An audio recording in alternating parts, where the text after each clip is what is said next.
पापा नहीं है और बहुत बहुत धन्यवाद कहना चाहते हैं।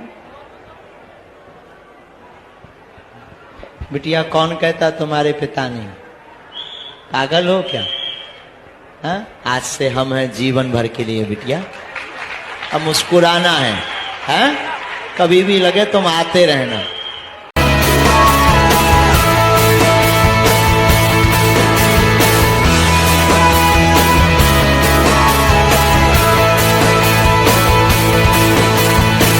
হরে কৃষ্ণ। ইনি হচ্ছেন ভাগেশ্বর দাম সরকার, যিনি বিভিন্ন চমৎকারের জন্য প্রসিদ্ধ, হনুমানজির কৃপাপ্রাপ্ত।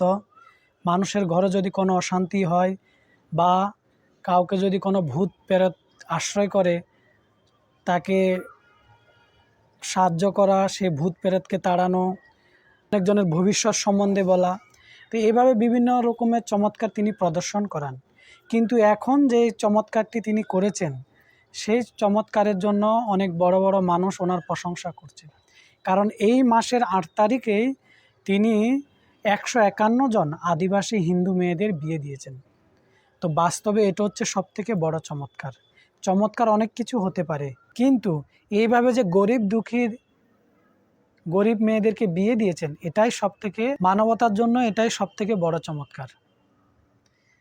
এই বিষয়ে কথা বলার উদ্দেশ্য হচ্ছে, কিছু মানুষ আমাদের সনাতনী সাধু মহারাজদেরকে ঢঙ্গি বলে, এদেরকে অপবাদ দেয়, বলে মন্দিরে টাকা পয়সা নিয়ে এরা বিভিন্ন দেশে ঘুরে বেড়ায়, এরা বিভিন্ন মস্তি করে, বিভিন্ন রকমের অপবাদ দেয়। কিন্তু এত বড় যে একটা কার্যক্রম করেছে, সে বিষয়ে তারা কোনো প্রশংসা করে না। যেরকম এই ছেলেটা, এর নাম হচ্ছে ধ্রুব রাঠি। এ খুব ভয়ঙ্কর, মানে ছোটো মোটো একটা অসুর। ইউটিউবে ওর 15 মিলিয়ন লোক সাবস্ক্রাইবার আছে। ও কথাগুলোকে এমনভাবে বানিয়ে বলে, মানে শুনলে মনে হচ্ছে ও 100% সত্য কথা বলছে, কিন্তু এরকম কিছু নয়। ও যেখানেই মানে কোনো হিন্দু মহারাজেরা হিন্দু ধর্ম নিয়ে কথা বলে বা হিন্দু রাষ্ট্র নিয়ে কথা বলে, সেখানে সঙ্গে সঙ্গে সে বিভিন্ন রকমের সাধু মহাত্মাকে নিয়ে কটূক্তি করে অপবাদ দেয়। এই ছেলেটা এই ভাগেশ্বর দাম সরকারকে নিয়েও ভিডিও বানিয়েছেন। বলছে এই ঢঙ্গি বাবা, ফেক বাবা, মানে এত অল্প বয়সে মহারাজ হয়ে গেছে, এরকমভাবে বিভিন্ন রকমের কথা বলেছে। আমাদের দেশের প্রধানমন্ত্রী সম্বন্ধেও বিভিন্ন রকমের অপবাদ দিয়ে ভিডিও বানায়। কিন্তু এখন যে এত বড় একটা কার্যক্রম করেছে, সেই বিষয়ে সে কোনো কিছু বলে না। এবং কি ও যেখানে যেরকম নূপুর শর্মা কিছু খারাপ বলেছিল ইসলাম ধর্ম সম্বন্ধে, সেখানে সঙ্গে সঙ্গে ভিডিও বানিয়ে দিয়েছে। কিন্তু উদয়নিধি স্টালিন যে সনাতন ধর্মকে খতম করার জন্য বলেছে, বা কানাইয়া লালকে যে হত্যা করেছে তার প্রতিবেশী 2 জন লোক বিশেষ জাতির, সে সম্বন্ধে কিছুই বলে না। এবং কি সন্দেশখালী বা আরও যেখানে যেখানে হিন্দুদের উপর অত্যাচার হয়, কখনো সে কিছুই বলে না। কিন্তু হিন্দুরা যদি ছোটো মোটো একটা ভুল করে, সেটাকে সে অনেক বড় করে সাজিয়ে বিভিন্ন রকমের প্রবগণ্ডা সে করে। তো এইসব নিকৃষ্ট ধরনের ব্যক্তি থেকে সাবধান থাকা উচিত। আর হচ্ছে এই জগাটা, এই ব্যক্তিটির নাম হচ্ছে চন্দ্রশেখর আজাদ, চন্দ্রশেখর রাবণ। তো এ কি করেছে, এই চন্দ্রশেখর রাবণও সবসময় হিন্দু বিরোধী কথা বলে, মন্দির বানিয়ে কী হবে, আমি হিন্দু ধর্মের আমি বিশ্বাস করি না, বিভিন্ন রকমের কথা বলে। তারপরে আমাদেরই আদিবাসী হিন্দুদেরকে ভ্রমিত করে সেই এখন ওই জয় ভীম জয় মিমের স্লোগান করে। কিন্তু যেখানে আদিবাসীদের উপর অত্যাচার হয় বা যেখানে কোনো হিন্দুদের উপর অত্যাচার হয়, সেখানে সে কিছুই বলে না।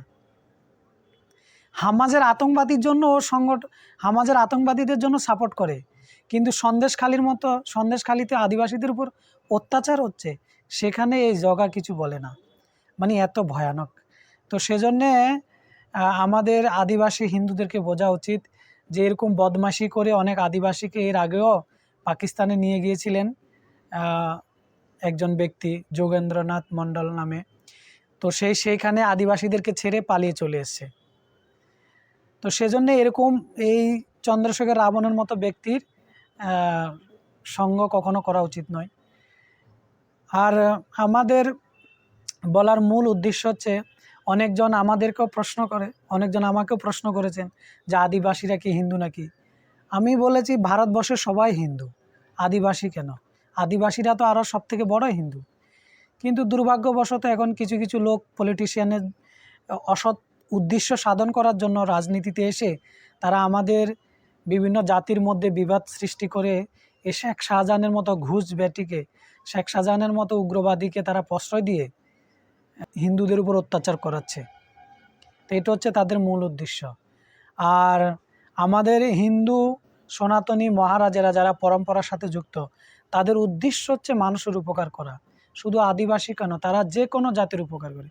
আপনি মায়াপুর ইস্কনে যান, যে কোনো জাতি, যে কোনো বিশেষ ধর্মের লোক যেতে পারে, সেখানে গিয়ে সে ফ্রিতে প্রসাদ খেতে পারে, কোনো তাদের জন্য সেখানে কোনো বাধা বিপত্তি নেই, সে ভগবানকে দর্শন করতে পারে। তো এইভাবে হিন্দু সনাতনী মহারাজেরা সমাজ কল্যাণে রত। তো ভাগেশ্বর ধাম মহারাজ এত বড় একটি কর্ম করেছেন।